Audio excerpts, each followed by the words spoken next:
ජීවිතේ ප්‍රශ්න කුණාටුවක් වගේ ආවත් අන් අය ඔබට සිනාසුනත් කවදාවත් උත්සාහය අතහරින්න එපා. මේ කුඩා කුරුල්ලගේ හැඟීම්බර කතාව අපේ ජීවිතයට කියා දෙන ලොකුම පාඩම එයයි. සැබෑ ශක්තිය තියෙන්නේ ශරීරය ප්‍රමාණය නෙවෙයි. කිසිදා නොබින්දෙන මනසේ. විශාල පැරණි ගස් අරණක එලාරා නම් කුඩා කුරුල්ලෙක් ජීවත් වුණා.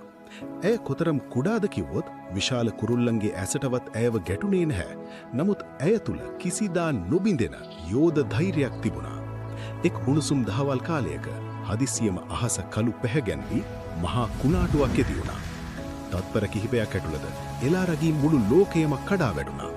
දැඩි සුළඟට ගස්වැල් හැලවෙද්දී ඇය ආදරයෙන් හදපු කූඩුව ගසෙන් ගැලවි පහළ තිබුණු මඩ ගොහරුවට විසි වුණා. ඇයගේ වටිලා බිත්තර තුනම ගසාගෙන ගියා. බියෙන් ගැහිමින් ඇය පහළට පියාඹුවා. කඩා වැටීමේ වේගය නිසා බිත්තර දෙකක්ම විනාශ වී තිබුණත් එක බිත්තරයක් පමණක් ගලක් මත රැඳී තිබුණා. එලාරා තම කුඩා හොටෙන් බිත්තරේ උස්සන්න උත්සාහ කළත් ඒක ඇයට දරාගත නොහැකි තරම් බර වැඩි. මේ සියල්ල ඉහළ අට්ටක සිට බලා සිටි කපුටෙක් ඇයට සිනාසුමෙන් මෙහෙම කිව්වා. ඕක අතෑරලා දාන්න. ඔයාගේ ජීවිතේ බේරගෙන පැනලා යන්න. නැත්තම් ඔයාටත් මැරෙන්න තමයි වෙන්නේ. නමුත් මවකගේ සෙනෙහස ඒ කිසිවක් ඇසුවේ නැහැ. බිත්තරේ ඔසවාගෙන යන්නට බැරි නම් ගංවතුරෙන් ඒ ආරක්ෂා කිරීමට ඇය තීරණය කළා. ඇය වහාම ක්‍රියාත්මක වුණා. කුණාටුවේ සැර සුළඟ ඇයගේ කුඩා සිරුරට දැඩි ලෙස පහර දුන්නා. පියාපත් තෙමී බර වී තිබුණු නිසා ඇයට පියාසර කිරීම අපහසු වුණා. නමුත් මුළු රාත්‍රිය පුරාම බිම වැටෙමින් නැමත නැගිටිමින් ඇය ඒ ආරක්ෂිත බැම්ම හැදුවා. පසුදා උදෑසන හිරු පායා යන විට කුණාටුව අවසන් වී තිබුණා. මඩ සහ ගල්වලින් සෑදු ඒ කුඩා බැම්ම පිටුපස්සේ එලාරගේ බිත්තරය සම්පූර්ණයෙන්ම නිරුපද්‍රවිතව තිබුණා. දැඩිව වෙහෙසට පත්ව සීතලෙන් ගැහිමින් සිටියත් ජයග්‍රාහී හැඟීමෙන් යුතුව ඇය ඒ බිත්තරය තුරුළු කරගත්තා.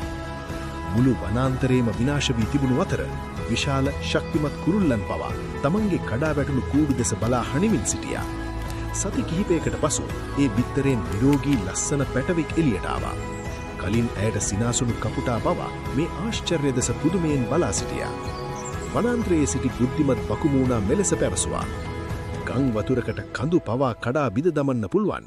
නමුත් මවකගේ නොසැලෙන ධෛර්යය ඉදිරියේ එය පරාජය වුණා. සැබෑ ශක්තිය මැනෙන්නේ ඔබේ ශරීරයේ ප්‍රමාණයෙන්වත් හඬේ විශාලත්වයෙන්වත් නොවේ. ඒ මැනෙන්නේ ඔබේ අරමුණ වෙනුවෙන් ඔබ කරන සටනේ තරමෙනි. ලෝකය ඔබට අත්හැරින්න යයි පැවසුවත් කුණාටුවකට ඔබේ ඉරතැනිය තීරණය කරන්න ඉඩ දෙන්න එපා. මේ කතාව ඔබේ ජීවිතයට යමක් එක් කළා නම් අනිවාර්යයෙන්ම ලයික් කරලා Soul Stories LK අපේ channel එක subscribe කරන්න.